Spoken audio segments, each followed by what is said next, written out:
1237, Berlin here starts life as a Slavic fishing village. It's built upon a swamp. Berlin means swamp town. So if you're ever walking around the city today and you're hit with a very strong smell, it really wasn't me. It was actually the smell coming up from the ground. That's what I'm saying. But in the 14th century, some Christian knights come into town, they take over Berlin, they tax the locals, they expand. This goes on into the 17th century. We have this huge European country called Prussia. Prussia spans geographically northern Germany, northern Poland, and a few of the Baltic states. The biggest event in Prussia's history happens in 1871. And they defeat the Danes, the Austrians, and the French, their immediate neighbors, in the 3 Years' War. Everyone sits up and gets scared of this new powerhouse called Prussia. Who will they take over next? No one gets more scared though than the states to the south of Prussia, what is now modern-day southern Germany. Bavaria, Saxony, etc. They preempt being taken over by Prussia, so they come up to Berlin here, the capital. They knock on the king's door, the king leader. The king opens the door and says, "What do you want?" They say, "We want to be part of your nation." "Why would I want to do that?" "Well, we speak German like you." "Not good enough." "We drink beer like you." "Not good enough." "We like to put very long sausages into very small pieces of bread like you." "Fantastic, I'll take you over." He elopes with those states to the south. And that is when Germany is born. It's no longer Prussia, it's Germany. 1871, the birth of Germany. It's this huge new country. It totally disrupts the power balance in Europe at the time.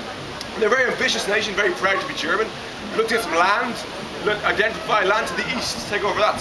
Also, there's a very strong trend in Europe called jingoism, extreme nationalism, translates into racism. Basically meant Europe was a nationalist pressure cooker. World War I had to kick off, and it did in 1914. The German attitude to war was, yes, war. They hadn't lost the war in over a century, they thought it was going to be easy. The Kaiser, the guy in charge of Germany, says, it will be over in 40 days, relax. People think, yes it will. Go on soldiers, get us some land. Doesn't work out that way, it goes on for 4 years. Bloody and brutal war, millions dead. Germany signed surrender November 9th, 1918. No one expected to lose. To add insult to injury, the document that ended World War II, or World War I, was very, very damaging on Germany. It was called the Treaty of Versailles. It took away a lot of its land, took away a lot of its iron ore production, capped its army to 100,000 men, kicked out the monarchy and imposed democracy for the first time ever in Germany's history. They tried out democracy in 1918. Also a very common practice. You lost the war, Germany, so you pay for the war. It's called reparations. This new democracy is called the Weimar Republic. It gets off to a very, very tough start. It has to pay off all its debts. To pay it off, it starts to print money. If you print money without assets, you get inflation. This turns into hyperinflation. Example, 1919, $1 equals 4 marks. The end of 23, that same dollar gets you 4.2 trillion marks. That's 12 noughts. That's a bad exchange rate. Starvation and desperation here in Berlin. Reports of cannibalism.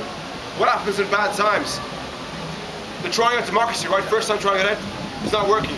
Eyes go to the extreme left and the extreme right to the extreme left. Who's on the extreme right? The fascists, the National Socialists, the Nazis. Who's on the extreme left? The communists. They start to grow in popularity. America sees this. They do not want an extremist nation in the middle of Europe. That would be a disaster. So they start to loan loads of money to Germany. It works. It's known as the golden 20s. Berlin is the place to be on the planet. Loads of cabaret and German expressionism and art and horrible things like that. But in 1929, what happens? The Wall Street crash. All that American money dries up. The German economy falls back in the gutter. Starvation and desperation once more. The timing is perfect for a strong leader to capture the imagination of the people. And that man is Adolf Hitler. This small, angry vegetarian with a large chip on his shoulder takes over Germany, and he's chancellor by January 30th, 33. A month later, he's dictator when he burns down the Reichstag. The meteoric rise, all accelerated by the economic crisis. So Hitler is now dictator. He can do what he wants in Germany. He does quite well domestically. He gets very aggressive in his foreign policy, taking back all the land taken away from Germany after World War I. Then he invades Poland. The Polish are non-Germanic people. They don't speak German. This is one step too far, so World War II kicks off. Another damn world war. No one wanted war. This time it goes on for 6 years. It's the bloodiest war in history. And Berlin is absolutely destroyed. 90% of what you see around you is flattened rubble. The Soviets claim Berlin. There's a red flag flapping over the Brandenburg Gate. Now, Cast your mind back to World War I and the end of it. What did they do? Reparations. That did not work. This time, the victors, the Allies, decide we are not even going to give Germany back to its people. We're going to divide it up into 4 zones. The east of Germany will be taken by the communist Soviets. The west will be taken by the democratic nations, British, French and Americans. Berlin is the capital, it's important. It too is divided up. So do you know where Berlin is in Germany? If you don't, it's in the northeast, deep in the northeast. What was then the communist sector. So this here is Germany. This here is East Germany. This here is Berlin.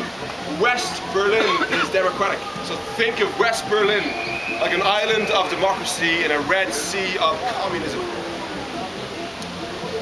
Joseph Stalin, he's not happy with having to share Berlin. He just wants a big red sea. He's a communist dictator. So he launches the Berlin blockade. He cuts off all transport to and from West Berlin. Anything the city needs to survive, he cuts it off, in the hope that the Western Allies will say enough and leave. They don't. This is the beginning of the Cold War. Democracy versus communism. Which system will impose itself on the post-war world? And they launch a huge effort known as the Berlin airlift. They basically fly everything into West Berlin to keep it alive. It goes on for 11 months. And Stalin sees this, accepts the fact, okay, I'm going to have to share Berlin. This event, though, has the effect of really damaging the really bad relationship between East and West. So much so that in 1952, the Iron Curtain has descended down the middle of Europe. On the East, it's all communist nations. On the West, it's all democratic nations. You cannot go from East to West, apart from one place. 20 points for anyone who gets this place. West Berlin, it's in the communist sector. It's an open city with open borders. If you are not happy with your life under communism, you can make the trek.